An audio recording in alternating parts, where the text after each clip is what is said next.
রাজ্যের 2 জেলায় ভারী থেকে অতি ভারী বৃষ্টির পূর্বাভাস। সতর্কতা জারি আগামী 24 ঘন্টায় কালিম্পং ও কোচবিহার জেলায় ভারী থেকে অতি ভারী বৃষ্টির পূর্বাভাস জারি করেছে আবহাওয়া দপ্তর। আবহাওয়া বিশেষজ্ঞরা জানিয়েছেন ওই দুটো জেলায় 7 থেকে 20 সেন্টিমিটার পর্যন্ত বৃষ্টিপাত হতে পারে।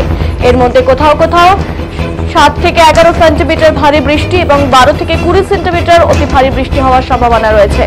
এই পরিস্থিতিতে নিচু এলাকা এবং নদী তীরবর্তী অঞ্চলে জলস্তর বৃদ্ধির আশঙ্কা রয়েছে। পাহাড়ি এলাকায় ধসের সম্ভাবনা, তীব্র বাতাস এবং ক্ষয়ক্ষতির সম্ভাবনা থাকছে। প্রশাসনের পক্ষ থেকে স্থানীয় বাসিন্দাদের সতর্ক থাকার পরামর্শ দেওয়া হয়েছে।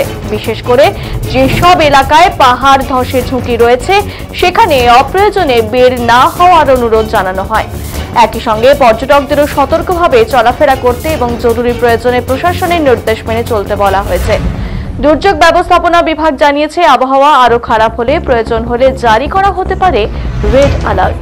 মন্থার জের বর্ষণে বিপর্যস্ত কোচবিহারের জনজীবন। মন্থার জেরে বিপর্যস্ত হয়ে পড়েছে, যার জেরে ব্যাহত হচ্ছে কোচবিহারের জনজীবন। বৃহস্পতিবারের পাশাপাশি শুক্রবারও বর্ষণে বিপর্যস্ত কোচবিহারের জনজীবন।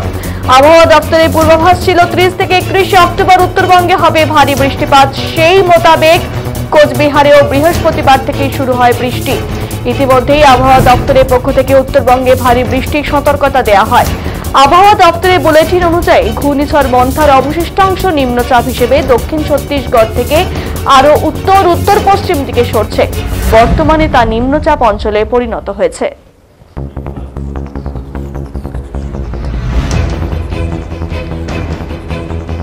এই মুহূর্তে আমাদের প্রতিনিধি বিপুল রয়েছে আমাদের সঙ্গে, আমরা বিপুলের সঙ্গে কথা বলে নেব। বিপুল, এর আগেও মাসখানেক আগেও উত্তরবঙ্গে আবহাওয়ার এরকমই অবস্থা হয়েছিল, আরো একবার মন্থার প্রভাবে কোথাও কি সেই আশঙ্কাটা থেকে যাচ্ছে যে জলস্তর বৃদ্ধি হয়ে আবারও বন্যা পরিস্থিতি তৈরি হতে পারে বলে? হ্যাঁ, একদমই। দেখো, সেটা তোমাকে জানিয়ে রাখবো যে মন্থার পরোক্ষ প্রভাব কিন্তু পড়ছে কোচবিহার সহ গোটা উত্তরবঙ্গ জুড়ে। শুধু কোচবিহারই নয়, উত্তর দিনাজপুর, দক্ষিণ দিনাজপুর সহ জলপাইগুড়ি, আলিপুরদুয়ার এবং পাহাড়েও কিন্তু বৃষ্টিপাত হচ্ছে। কোচবিহারের ক্ষেত্রে যদি বলি, কোচবিহারে কিন্তু গতকাল সকাল থেকে বৃষ্টিপাত দেখা যাচ্ছিল। আজ কিন্তু মাঝে মাঝে ভারী বৃষ্টিপাত হচ্ছে কোচবিহারের বিভিন্ন এলাকায়।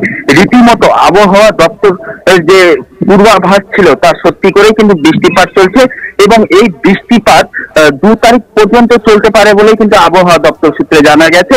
পাশাপাশি আবহাওয়া দপ্তরের পক্ষ থেকে কিন্তু একটা কমলা সতর্কতা জারির কথাও কিন্তু বলা হয়েছে। তোমাকে জানিয়ে রাখবো, কিছুদিন আগেই পাহাড়ে লাগাতার বৃষ্টিপাতের ফলে কিন্তু উত্তরবঙ্গের নদীগুলো ফুলে ফেটে উঠেছিল এবং একাধিক জায়গায় কিন্তু বন্যা পরিস্থিতি তৈরি হয়েছিল। সেই মোতাবেক যদি পাহাড়ে আবার পুনরায় এইরকম বৃষ্টিপাত হয়, পাশাপাশি যদি সমতলেও বৃষ্টিপাত হয়, তাহলে কিন্তু আবার সেই বন্যা পরিস্থিতি তৈরি হতে পারে। যে সমতলের যে জেলাগুলো রয়েছে, যেমন কোচবিহার, পাশাপাশি আলিপুরদুয়ারের কিছু অংশ, পাশাপাশি জলপাইগুড়িতে কিন্তু ফের পুনরায় বন্যা পরিস্থিতি তৈরি হতে পারে। সেই জন্য কিন্তু প্রশাসন তৈরি রয়েছে। পাশাপাশি যে আবহাওয়া দপ্তরের পক্ষ থেকে আগাম কিন্তু কমলা সতর্কতা জারি বলা হয়েছে। সুস্থতা। ধন্যবাদ বিপুল।